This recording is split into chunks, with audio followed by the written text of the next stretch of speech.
A very good afternoon to you. Thank you for tuning into Metropole TV. My name is Ondiro Ganga, and today we bring you a special broadcast on Budget Statement 2019-2020. Our reporters are out in the field trying to bring you the best that they can to ensure that we break down every single thing in the budget to ensure that you understand it front, back, center, left, and right. Where do we start this program today? We want to bring you up to speed with what's happening. Now, the government is expected to release a statement on the budget today. The budget is approximated to be at least 3 trillion Kenya shillings. And as this program proceeds, we'll be telling you how that money is being disbursed in the different sectors. I'll be joined in studio by a panelist of great experts to review the 2018 budget and try and compare and contrast it with the 2019 budget. But as of now, my colleague Rosemary Kenyans from the National Treasury, ready to show you how things look like, because there it's pomp and color. Rotich is expected to make his way to Parliament and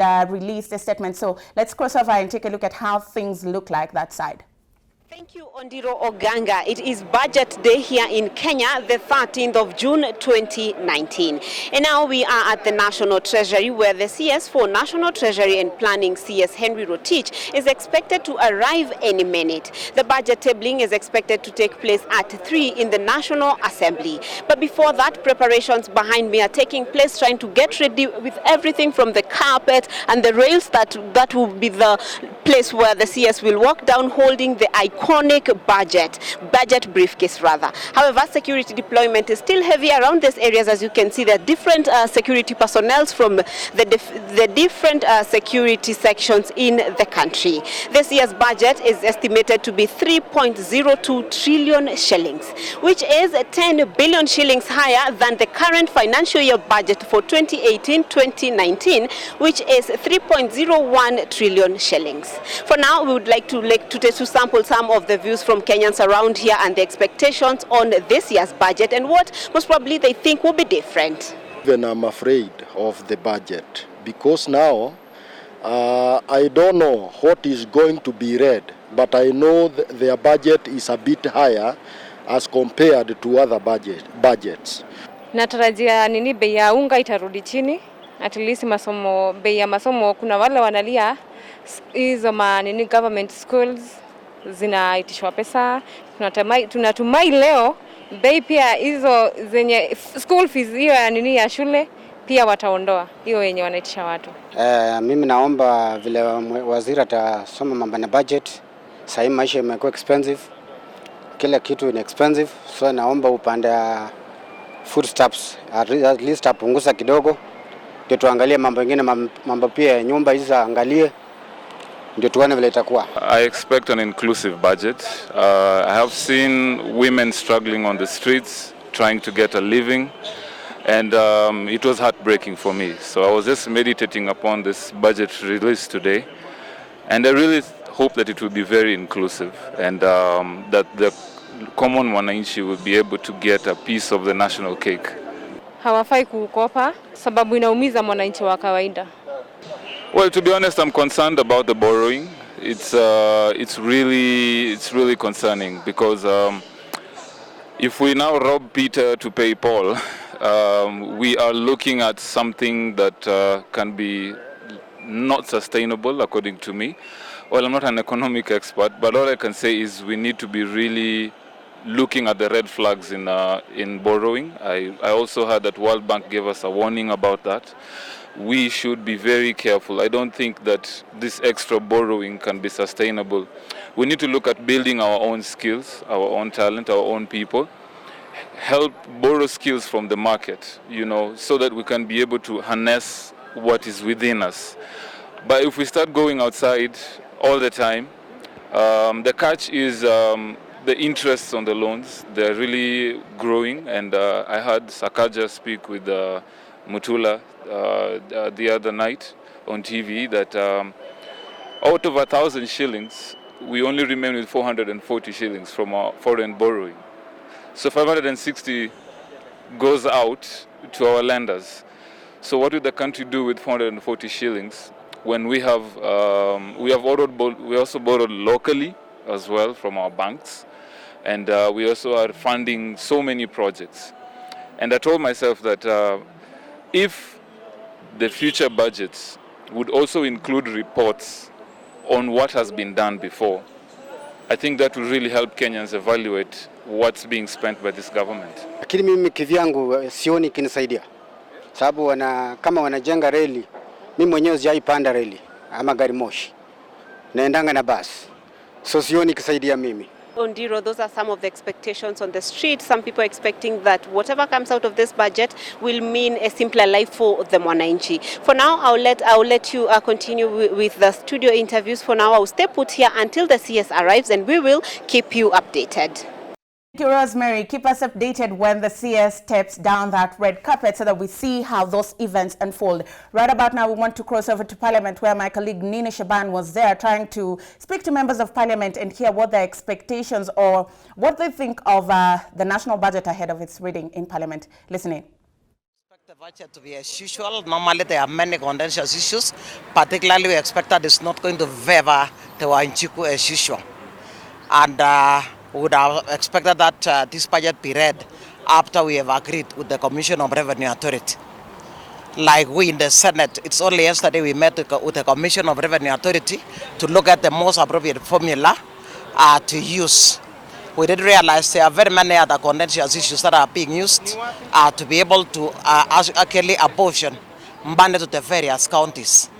And one of the most contentious was using the Auditor General's report that some counties have done very well.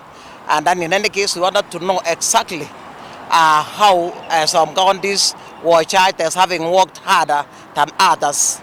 And then in addition to that one, issues of using some kind of indexes to charge that there is a region that has got more people that are poverty stricken, or rather below the poverty line.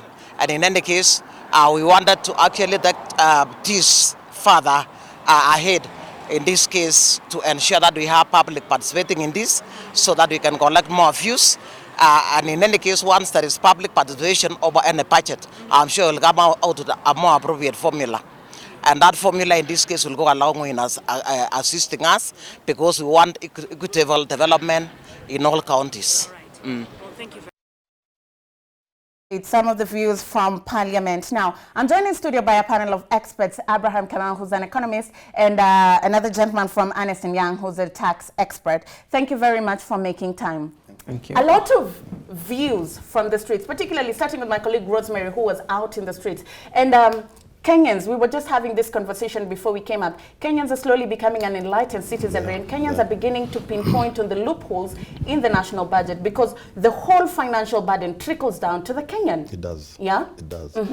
I think you're right. The average Kenyan, and the reason he's starting to question is because maybe the pain is becoming unbearable.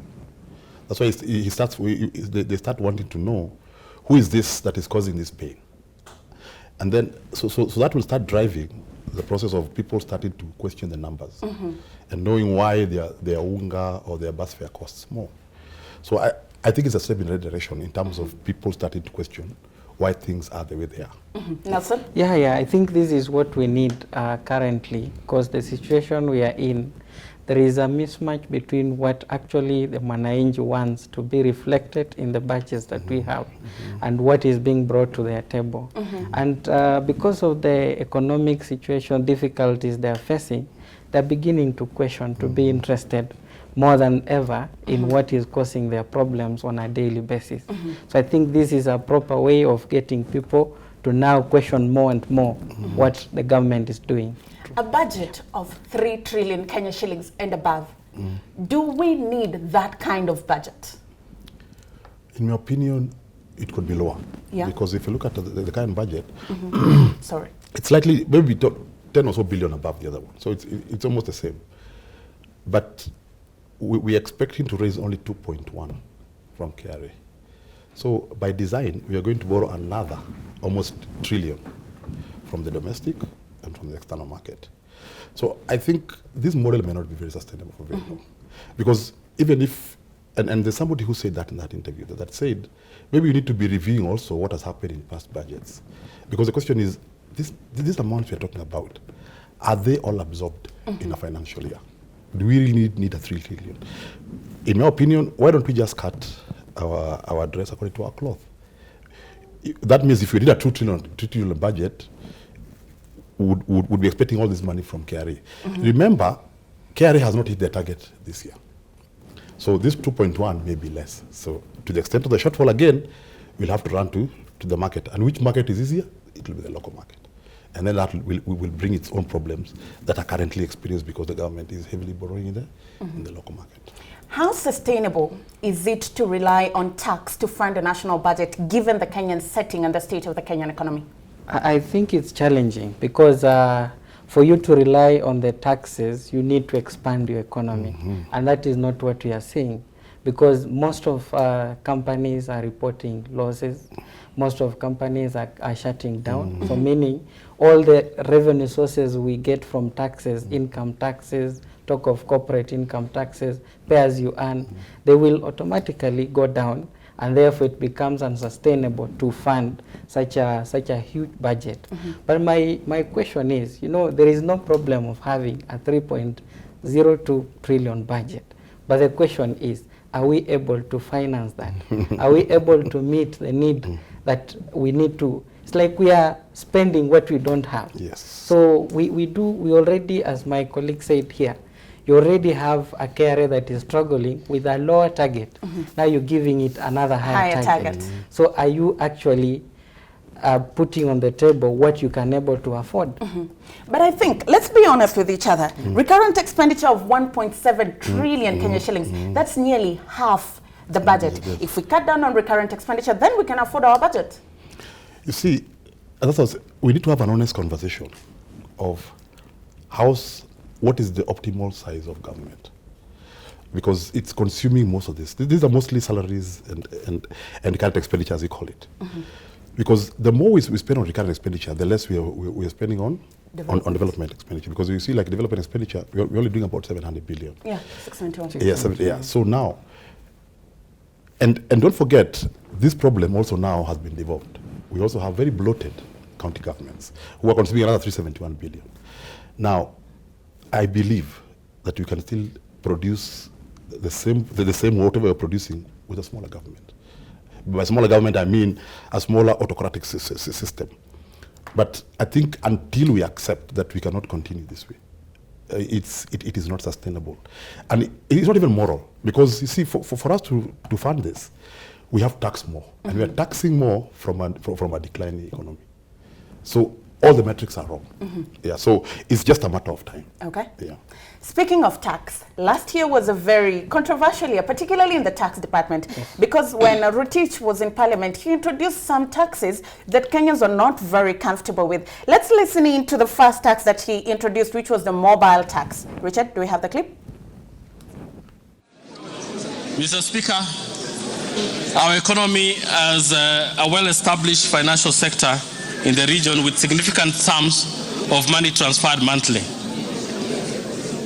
In order for the government to get a fair share of revenue from these financial activities and to finance critical government programs, I propose to introduce a Robin Hood tax of 0.05% of any amount of 500,000 shillings or more transferred through banks and other financial institutions. In addition, I have increased excise duty fee charged on money transfer services by cellular phone service providers from 10% to 12%. The revenue realized from these measures shall be used to fund universal health care. Yes. There you have it. Yes. The revenue that will be gotten from there will be used to fund universal health care. That's one area that Kenyans are in dire need of. However, the means of sourcing for the revenue, what are your thoughts? I think even before I comment on the issue of universal health, you look at excise tax, the history about excise tax. It was meant to be a sin tax, to look at those aspects that has environmental effects, those aspects that have social negative effects. But you look at the things that the last year budget introduced excise tax on money transfer. So the question is, this money, who is it being transferred to? Is the local mwananchi the one who is in the rural. So you start taxing such people, it means they will get less than what they have been getting. So that is already an issue, a disconnect between what the government is doing and what Mwananchi deserves. Then now, talking on the health issue, we have a declaration that we call Abuja Declaration, which says 15% of your budget should at least go to health. If you look at agenda for the whole of it's about 14 or thereabout % of the budget that we have. There is still a lot to be done in this area. Yep. Abraham? You see the trend we are seeing is you see, for you to raise tax, more tax for it, in a lump sum, you either raise the tax rate or you expand your tax base and use a lower rate. Now, because the tax base is so narrow, what we are doing, we are taxing the same repeat clients higher and higher and higher. And what is reaching now, because the tax is so high, people are busy looking for ways of going around these taxes legally. So why don't we just expand this? Because there are a lot of people who are not taxed. A lot of people are not taxed. So if the tax base is wider, then we can lower the tax rate to a place where self-compliance even becomes easier. Yeah. So expand your need base and try and look for those people who are finding ways around the tax network and those people who are not paying their taxes. And those are many. And you see, there are ways of getting, with the kind of technology we have, with the kind of data that the government has, we can reach those people. Yeah, we definitely can do that. Because as I say, if you can count them, you can tax them. Okay, yes. If you can count them, yes, you can tax them. Another key area that the government intended to tax last year was the informal sector, that is clip number 4, Richard. And the government was seeking to tax this sector because Rotich said they are expected to just, their turnover, they were being taxed in relation to their turnover. However, they were making way more money, and there was need to introduce a presumptive tax of about 15%. The Finance Act was brought to bill in 2006, and he was seeking to amend it so that the informal sector can contribute more to the tax bracket. Richard, do we have that clip? Speaker, the informal sector in our economy is expansive and remains out of the tax net. The Finance Act 2006 introduced taxation of the sector through turnover tax. However, this system of taxation has largely been unsuccessful, and the level of compliance have remained low due to the profile of the sector. I propose to amend the income tax to replace the turnover tax with a presumptive tax based on the business permit or trading license fee at a rate of 15% in order to ensure that the sector contributes towards the economic agenda of the country. Of Kenyans are employed in the formal sector. So that means over 80% are in that sector. What do you make of this tax? You see, like the result of tax, they tax you at the point where you're taking your business permit. But now that tax presupposes that you have a business permit. You see, and there is the flaw. Yeah. Because you are relying on the county to count them so that you can tax them.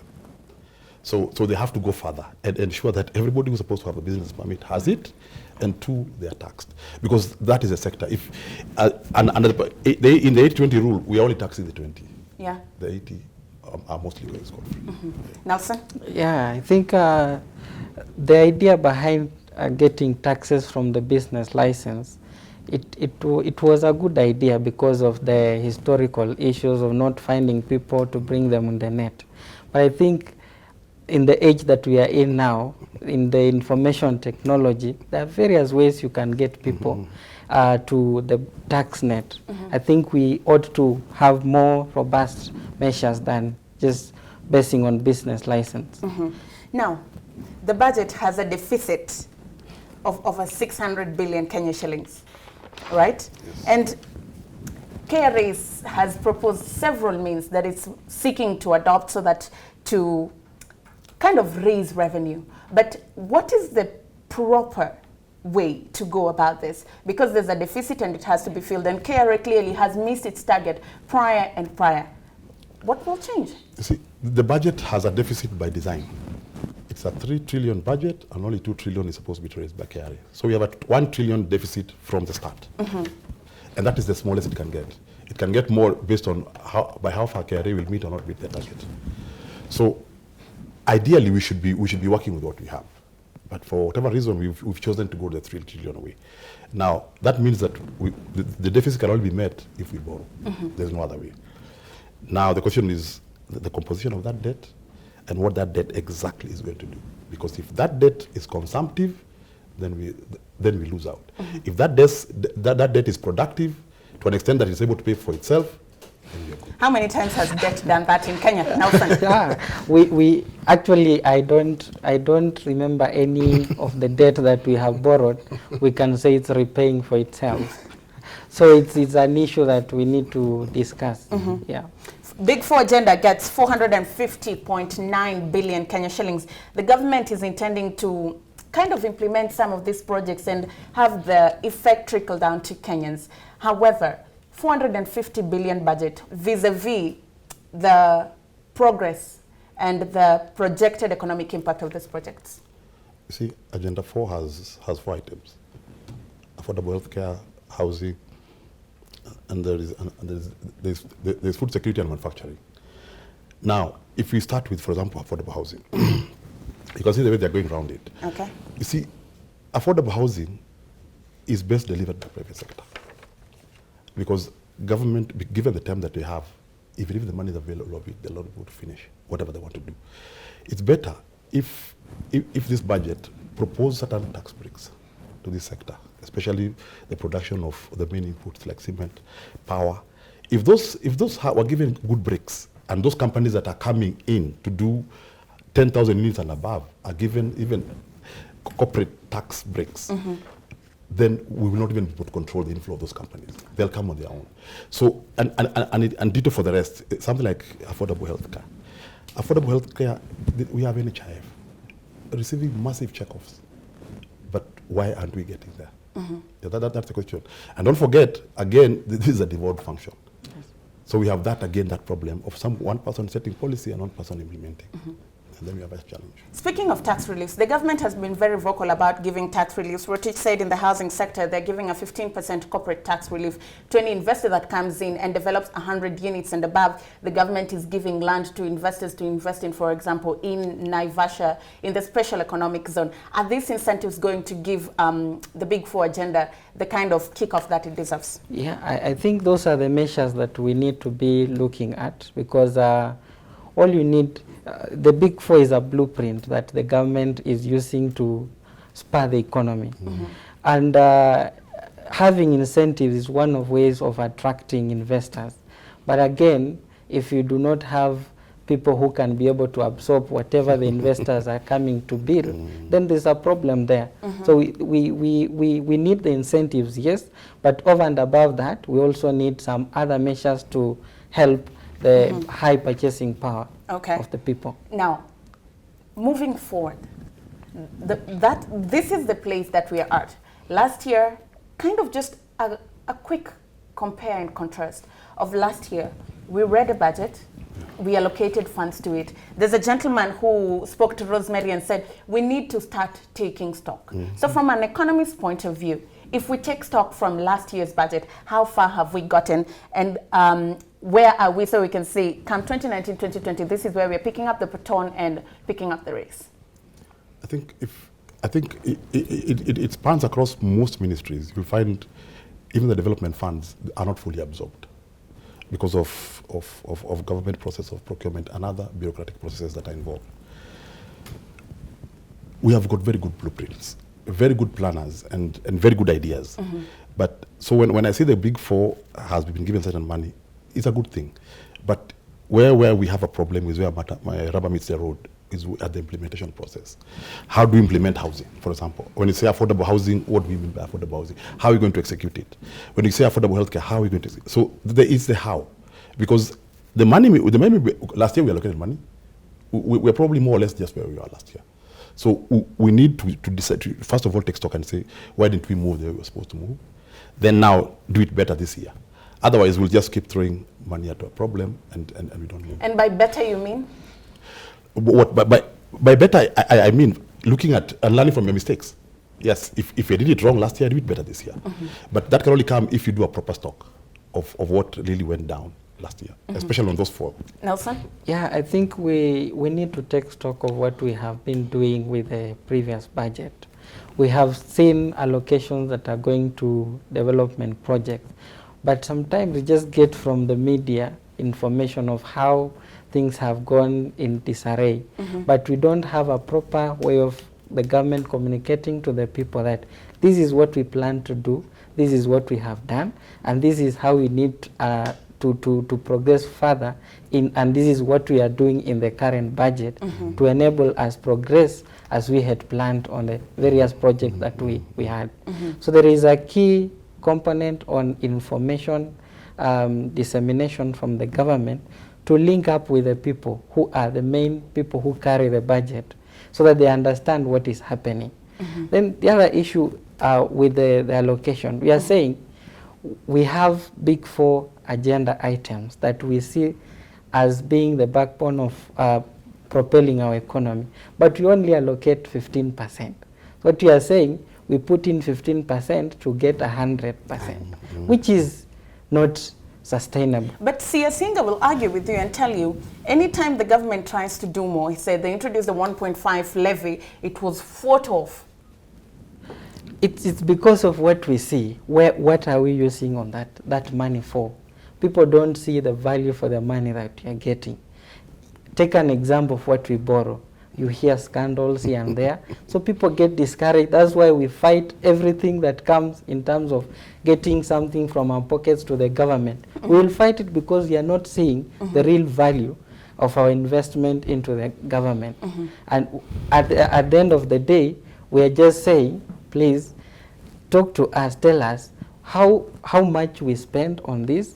This is what you gave us, this is how we spend it, but we always hear it's scandals, we've lost money. So how comfortable shall we be as Kenyans to give more if we are losing money? Hold on to that thought, gentlemen. Does the government take stock? But Kenyans are taking stock, and Kenyans are beginning to question every single move by the government. That's why you're seeing different Kenyans out in the street, speaking to my colleague Rosemary Kinyanjui, questioning every single financial move that the government is making. But while we take a break and we take stock of how far we've come and what the budget has done for this country, we would like to take a short breather. And when we come back, we'll be joined by Stephanie Wassa just to take a look at what you're saying on social media, because all this concerns you. It's centered around you. You are the taxpayer. So we'd like to know what you're thinking, what you're saying. She'll be here sampling your views on Facebook, Twitter, Instagram. So be sure to log on to our social media platforms at Metropole TV KE across all digital platforms. We'll see you shortly.